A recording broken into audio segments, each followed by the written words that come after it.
Di tengah hiruk-pikuk Jakarta yang tak pernah tidur, ada satu sudut yang jarang dilihat orang. Sudut di mana peluh dan harapan bercampur dalam debu dan plastik bekas.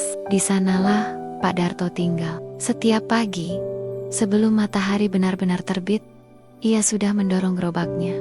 Bukan untuk menjual, tapi untuk mencari sisa-sisa dunia yang dibuang orang lain.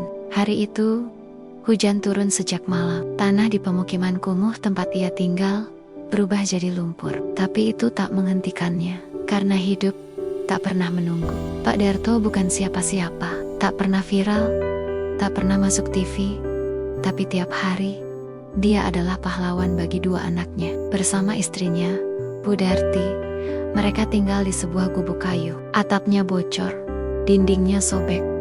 Tapi di sana juga ada tawa, ada doa, ada tekad. Ia memulung sejak sebelum anak Kenania lahir. Dulu sendirian, sekarang ditemani Bu Darti yang dengan sabar memilah botol dan kardus. Mereka tak pernah mengeluh, makan seadanya.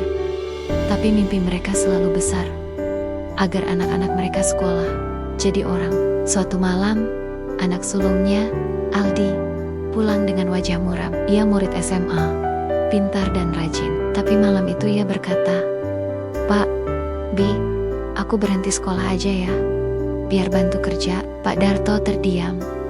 Air matanya hampir jatuh. Tapi ia genggam tangan Aldi dan berkata lirih, "Bapak rela lapar, tapi jangan berhenti sekolah. Cuma itu yang bisa Bapak wariskan ke kamu." Kata-kata itu menggantung di udara, seperti janji yang tak boleh dilanggar. Hari-hari setelahnya makin berat. Harga naik, sampah berkurang. Tapi Pak Darto dan Bu Darti tetap mendorong gerobak, menyusuri jalanan dari subuh hingga senja. Mereka mulai tidur lebih larut karena harus membersihkan barang temuan. Aldi tetap sekolah. Adiknya, Ica, masih SD dan selalu mengisi rumah dengan tawa. Tapi di balik tawa itu, perut sering kosong. Kadang hanya nasi dan garam. Kadang cuma air putih. Suatu pagi, Aldi pulang membawa amplop putih. Ia masuk semifinal lomba karya tulis ilmiah. Tema, perjuangan orang tua. Ia menulis tentang Pak Darto. Gurunya diam-diam mengirimkan naskah itu ke panitia lomba nasional. Beberapa bulan kemudian, Aldi menerima beasiswa penuh dari Kementerian Pendidikan. Pak Darto menangis di jalan saat membaca surat itu. Bu Darti hanya bisa sujud syukur. Tahun demi tahun berlalu. Aldi kuliah dengan tekun, tak pernah lupa kirim kabar. Meski sibuk, ia bahkan kirim uang sisa beasiswanya untuk adiknya. Pak Darto dan Bu Darti masih memulung, tapi dengan langkah yang lebih ringan, karena mereka tahu perjuangan mereka mulai terbayar.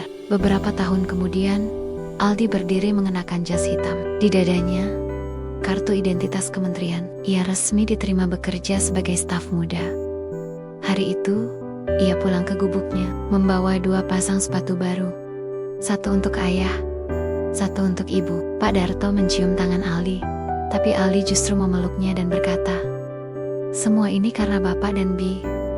Aku cuma jalanin doa kalian." Pak Darto tahu ia bukan orang hebat, tapi ia tak pernah berhenti percaya bahwa cinta dan pengorbanan tak akan sia-sia. Kadang kita cuma butuh bertahan 1 hari lagi, karena besok bisa membawa keajaiban yang tak terlihat hari ini sedang disiapkan Tuhan untuk masa depan.